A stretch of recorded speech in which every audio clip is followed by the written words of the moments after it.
Olá pessoal, boa noite. Hoje nós estamos celebrando a Páscoa e nós vamos fazer em duas partes. Então fique tranquilo aí, nós vamos ter uma primeira parte e uma segunda parte, porque o objetivo é realmente nós celebrarmos e entendermos o motivo do porquê estamos aqui. E não estamos aqui por luzes, não estamos aqui por aparência, nós estamos aqui porque, como nós cantamos aqui, Cristo morreu para que a ira do Senhor fosse aplacada de uma vez por todas. Então, durante todo o Antigo Testamento, a gente vai vendo algumas pistas que Deus foi dando ao seu povo, pistas que Deus deu para Israel, em que, para que o povo pudesse voltar a Ele, era necessário que sangue fosse derramado. Primeira vez que isso acontece lá no livro de Gênesis, em que o primeiro ser narrado na Bíblia por uma morte que não tenha sido natural, foi um cordeiro que morreu para cobrir aquilo que Adão e Eva foram incapazes de fazer com folhas de figueira. E isso já nos dá a primeira dica. Depois disso, quando Deus vai fazer a sua aliança por meio de um homem com todas as famílias da terra, Abraão, ele pede para que ele leve seu filho até um monte e o entregue como sacrifício. E aquele filho foi substituído, naquele momento, por um cordeiro que estava providenciado por Deus, ali no lugar, então, de Isaque. Abraão sacrifica um cordeiro. No Egito, quando o povo está escravizado no Egito, para que Israel, ou o povo hebreu, pudesse sair daquele momento, Deus institui aquilo que nós celebramos como Páscoa, que é diferente um pouquinho dos judeus, mas a Páscoa tão somente é o cordeiro sendo sacrificado no lugar de todo o primogênito hebreu, para que o povo pudesse ser retirado do seu ponto de escravidão. Então, durante todo o Antigo Testamento, Deus sempre foi dando essas pistas para que o povo de Israel pudesse realmente compreender que Deus é 100% justiça e 100% amor. Deus não é 50% de cada uma das coisas, Deus é 100% a totalidade de todos os dons. Então, para que a justiça de Deus fosse aplacada, Ele bota a funcionar o seu amor, e o seu amor funciona na entrega do seu filho para pagar o preço do pecado. Então, a primeira parte do nosso momento hoje vai ser exatamente isso. Nós compreendermos um texto que está lá em João, capítulo 19. Então, quero te convidar a abrir a sua Bíblia. João, capítulo 19, versículo 30. Traz uma única frase de duas palavras de Jesus. João, capítulo 19, versículo 30. Tendo-o provado, Jesus disse: está consumado. Com isso, curvou a cabeça e entregou o Espírito. Aqui essa palavra, no original, que é o tetelestai, ela significa está pago. Não há nada mais a ser acrescentado nessa dívida. A ira de Deus, de uma vez por todas, foi aplacada com a morte de Cristo. E é isso que nós lembramos na sexta-feira, que foi também chamada de Sexta-feira Santa, Sexta-feira da Paixão, chame como quiser, mas nós lembramos que foi nesse dia que Jesus foi entregue na cruz, e foi isso que ele fala: está pago. Não há nada mais que possa ser acrescentado a isso. Então a morte de Cristo, ela fez parte do plano de Deus. Às vezes a gente fica meio assim, mas como funciona esse negócio de morte? Mas se você olhar Atos capítulo 2, os versículos 22 e 23, mostra que Jesus não foi uma vítima da história, como às vezes a gente pensa. Não, Jesus ele foi entregue na mão de homens maus, sim, foi. E ele estava no lugar errado, no momento errado, na hora errada. E aí por isso ele foi crucificado. E na verdade não foi assim, ele estava exatamente na hora certa, no momento certo, exatamente onde Deus queria que ele estivesse, para que o pecado fosse pago. Então Jesus ele não é uma vítima da história, Jesus estava ali como o cordeiro silencioso. A cruz, ela está então no centro do plano de redenção de Deus. A cruz não é um acidente, a cruz ela se torna exatamente o ponto alto, e por isso nós cristãos gostamos de manifestar a cruz como nosso símbolo maior, porque é pela cruz que a nossa salvação foi comprada. Deus estava conduzindo toda a história ao seu grande propósito.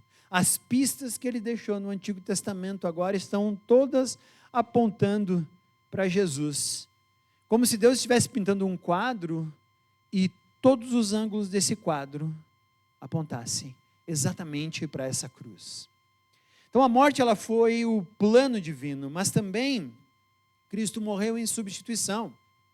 Isaías 53, que nós cantamos aqui, do versículo 4 em diante, fala que ele não tinha nenhuma beleza, e na verdade ele se tornou feio aos nossos olhos.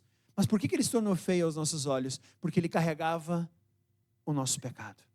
Por isso Jesus era alguém que os homens viravam o rosto, porque naquele momento Jesus carregou todo o potencial que você e eu temos de sermos mal em todas as circunstâncias. E é por isso que naquele momento Jesus não tinha beleza, não porque ele fosse fisicamente feio, mas porque nesse momento da cruz, Jesus está carregando o pior de mim e o pior de você. Por isso então ele se torna algo que nós não gostamos. Jesus se torna aquilo que nós escondemos no nosso Instagram, no nosso Face, ou aonde quer que nós vamos. Jesus estava revelando exatamente aquilo que nós escondemos. Nós escolhemos sempre o melhor ângulo, nós escolhemos as melhores coisas para mostrar nas nossas redes sociais. Justamente por isso nós temos vergonha daquilo que não é bonito em nós. E naquele momento Jesus está carregando exatamente tudo isso. Jesus então foi o cordeiro substitutivo, ele levou sobre si o nosso pecado. Ele sofreu o castigo que era nosso. Ele sofreu exatamente tudo aquilo que afastava o homem de Deus. A morte de Cristo ela acontece em substituição, porque se não fosse Jesus ali, seríamos eu e você naquela cruz. É interessante como às vezes a gente fica um tanto quanto chateado com o povo de Israel, quando Jesus está lá, publicamente sendo exposto lá, e é dito assim, Pilatos fala, quem eu vou liberar? Jesus ou Barrabás? E aí o povo diz, libera Barrabás, crucifica Jesus. E aí a gente diz assim, nossa, que povo maluco. É porque Barrabás, na verdade, somos nós. Nós é que carregamos todo o peso e toda a culpa, e nós é que somos liberados, porque é Cristo que vai à cruz no nosso lugar. Então Cristo, ele faz parte do plano de Deus, ele morre como substituto, porque a cruz ela faz a justiça de Deus. Romanos capítulo 3, Paulo está explicando isso, é que Deus não pode ignorar o pecado, porque às vezes fica essa pergunta, mas por que Deus só não disse assim, tá bom, deixamos assim? Porque na verdade, se Jesus deixasse assim, ele não estaria julgando o pecado.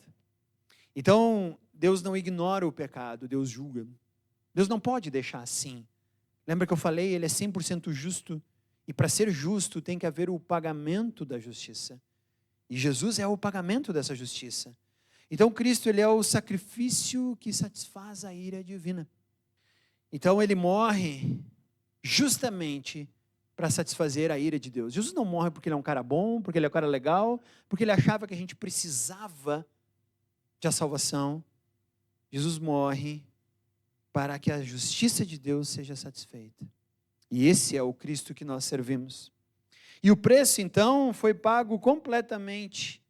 E é por isso que nós começamos João 19, versículo 30, está consumado, o preço está pago, não há nada mais que nós precisamos fazer, a não ser nos apropriarmos dessa salvação.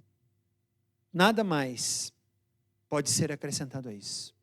Não tem nada que você e eu possamos fazer para amenizar um pouco esse pecado. Não adianta uma vida boa, uma vida justa, uma vida de leitura da Bíblia, tudo isso é muito bom.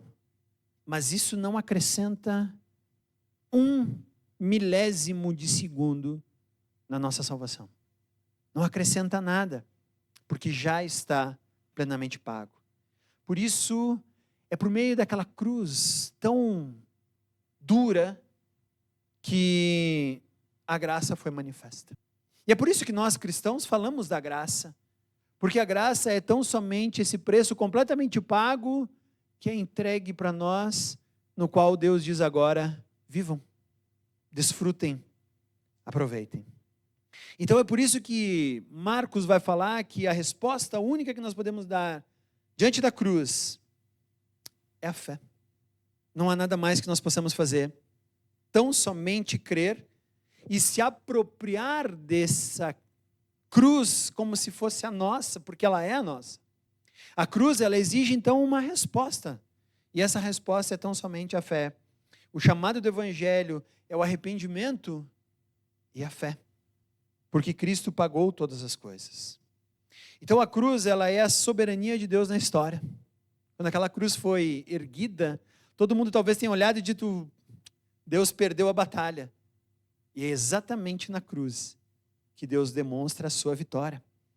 A cruz, ela não é apenas um exemplo de amor, mas ela é a manifestação plena do amor. Ela não é um exemplo, ela é exatamente a manifestação do amor. A cruz, ela satisfaz a ira de Deus, e a cruz é o maior sinal da graça que nós temos. Não há salvação fora da cruz. Não há salvação fora de Cristo. Não há ser humano que possa dizer: eu vou conquistar a minha salvação, porque ela já foi feita por Cristo.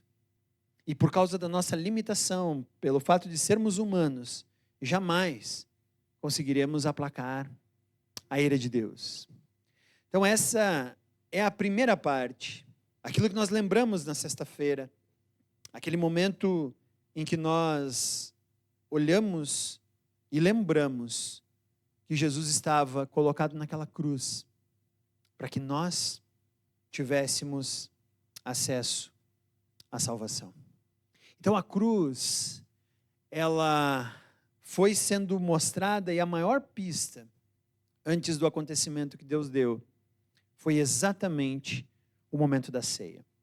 Nós tivemos um domingo, e esse domingo foi de surpresa para todos. A Bíblia nos fala isso. E se você abrir a sua Bíblia agora em Lucas capítulo 24, Lucas capítulo 24. O verso 1 começa dizendo assim: no primeiro dia da semana, de manhã bem cedo, as mulheres levaram ao sepulcro as especiarias aromáticas que haviam preparado. Encontraram removida a pedra do sepulcro. Mas quando entraram, não encontraram o corpo do Senhor Jesus. Ficaram perplexas, sem saber o que fazer. De repente, 2 homens, com roupas que brilhavam como a luz do sol, colocaram-se ao lado delas. Amedrontadas, as mulheres baixaram o rosto para o chão e os homens lhes disseram: por que vocês estão procurando entre os mortos aquele que vive? Ele não está aqui, ressuscitou. Jesus não ficou na cruz porque a ressurreição é o fato que nos dá a certeza, e Paulo vai falar isso muito na primeira carta aos Coríntios, capítulo 15. Paulo vai dizer que a ressurreição foi um fato porque teve testemunhas oculares. A ressurreição é um fato porque foi um evento público. E enquanto Paulo escrevia aquela carta, pessoas que haviam presenciado a ressurreição de Jesus ainda estavam vivas. A ressurreição, ela confirmou que o sacrifício de Jesus foi aceito. É isso que Paulo também vai falar na carta aos Romanos, capítulo 4, versículo 25. Como saber que o sacrifício de Cristo foi aceito? Como saber que Cristo ofereceu vida eterna se ele ficasse morto? Mas ele não ficou. Cristo ressuscitou, e com isso nós temos a certeza e a garantia da nossa justificação, porque a morte foi derrotada. Tudo aquilo que nos limita, Jesus venceu. 1 Coríntios capítulo 15, Paulo vai continuar dizendo que não só a morte foi derrotada, mas o pecado perdeu o seu poder. Por isso Paulo, ele até zomba nas palavras dele, dizendo assim: cadê teu aguilhão, morte? Cadê? Você não consegue mais nos ferir, porque o pecado perdeu o seu poder. E Cristo agora, ele reina como Senhor absoluto, porque a ressurreição é a garantia, voltando para Romanos, de que a nossa vitória é verdadeira. Ela não foi apenas uma esperança futura, é uma garantia agora de que você e eu já desfrutamos no presente momento do reino que Cristo oferece. Estamos agora unidos com Cristo, não só pela morte que foi substitutiva, mas também na sua vida e ressurreição. Nós vivemos agora de forma eterna. A ressurreição, ela é a garantia da nossa esperança. Cristo, ele foi apenas aquilo que os judeus tinham como primícia. O que é a primícia? Era os primeiros frutos de uma safra. Cristo foi tão somente aquele que inaugurou tudo aquilo que Deus colherá por meio daqueles que depositam fé no sacrifício de Cristo. Então, assim como Cristo morreu nossa morte e ressuscitou, há uma garantia de que também nós ressuscitaremos. E isso para nós é a esperança, porque a morte não tem a palavra final. A nossa fé é viva porque Cristo está vivo. A nossa esperança é segura porque o túmulo estava vazio. A nossa vida possui significado eterno porque ela foi comprada de forma valiosa. E a morte não nos assusta mais. Cristo morreu e ressuscitou, por isso ele agora reina como nosso Senhor. Esse é o desejo que nós temos de celebrar a Páscoa. Não ficou numa sexta-feira triste, mas ela continua com um domingo, onde um corpo não foi encontrado, onde a vida agora nos foi ofertada, e a partir daquele domingo, todos os discípulos de Cristo agora vivem plenamente. A cruz nos lembra do sacrifício, e o túmulo vazio nos dá a garantia e a certeza de que temos o que celebrar nesse domingo. Vamos baixar nossa cabeça e vamos orar. Senhor Deus, muito obrigado por esse domingo, no qual nós lembramos que um túmulo foi encontrado vazio, e que as pessoas ficaram estranhamente afetadas por aquilo. Nem os discípulos esperavam que aquele túmulo fosse estar vazio, mas foi o que aconteceu. E tudo isso para que nós desfrutássemos do teu amor, da tua graça, da tua misericórdia, da tua vida, porque não foi apenas na morte que tu entregou-se por nós, mas é por meio da tua vida que nós vivemos. Aleluia! Obrigado, porque nos permitiu lembrar que o túmulo está vazio. E é isso que nós lembramos hoje. Obrigado pela Páscoa. Obrigado porque nós temos esperança, e isso é real. Podemos cantar e celebrar não uma morte, mas a vida que conquistou a morte e que venceu, para que nós também pudéssemos vencer. É isso, Senhor. Obrigado pela nossa esperança. Em nome de Cristo agradecemos. Amém.